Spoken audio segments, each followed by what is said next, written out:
छत्तीसगढ़ के बस्तर से नक्सलवाद खात्मे को लेकर पहले भी दावे किए जा चुके हैं और इन खात्मों को लेकर लगातार ऑपरेशन चलाया जा रहा है। ऑपरेशन में कई बड़े नक्सली लीडरों को भी निशाना साधा गया था और उनको भी मार गिराया गया था। सफलताएं बड़े पैमाने पर मिली है। लेकिन दूसरी तरफ अगर देखें तो बीजापुर में जो नक्सल ऑपरेशन चल रहा है, उस ऑपरेशन में एक आईडी ब्लास्ट की चपेट में आज एक जवान जो है वो शहीद हो गया और वहीं 3 जवान घायल हैं जिनका उपचार फिलहाल किया जा रहा है। पुलिस के मुताबिक ऑपरेशन अभी भी जारी है। लगातार बैकफुट पर ले जाने की कोशिश होती है, लेकिन ख़ास तौर पर जब बारिश का मौसम यानी कि अभी वर्तमान परिदृश्य जो रहता है वो सबसे मुश्किल हालात होते हैं बस्तर के अंदर में।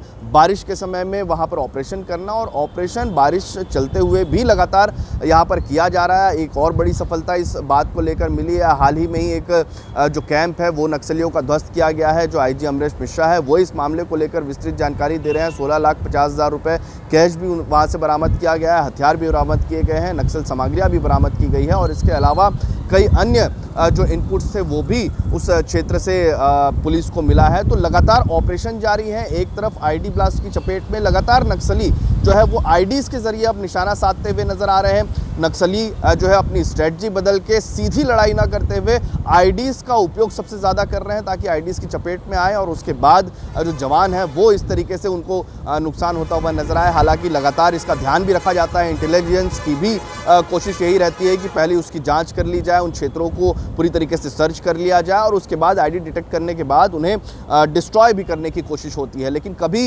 इस तरीके के भी हालात वहाँ पर होते हैं कि आईडी की चपेट में जवान आ जाते हैं, जिस तरीके से आज एक जवान शहीद हो गया और 3 लोगों का उपचार जो है वो लगातार किया जा रहा है। लेकिन आईजी अमरेश मिश्रा क्या कह रहे हैं, 16,50,000 रुपये किस तरीके से मिले, कौन सा ऑपरेशन था और किस तरीके से ये ऑपरेशन चलाया गया था, जरा सुन लीजिए।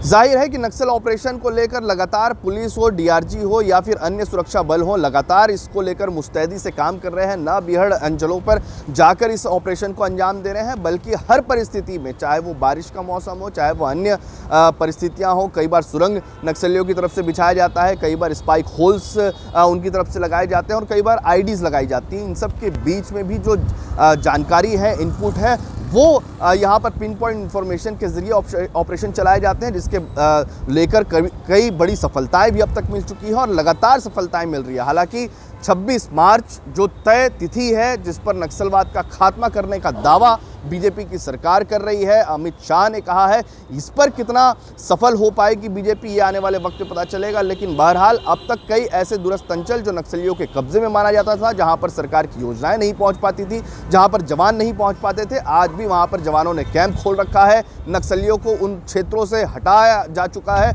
और उन क्षेत्रों से ग्रामीणों को पूरी तरीके से अब जनता को जो सुविधाएं मिलनी चाहिए वो सुविधाएं उपलब्ध करवाई जा रही है। यानी कि जाहिर सी बात है सफलताएं यहाँ पर बड़ी है, हालांकि कुछ नुकसान भी यहाँ पर जवानों को उठाने पड़ रहे हैं। छत्तीसगढ़ से TV9 के लिए अमित मिश्रा।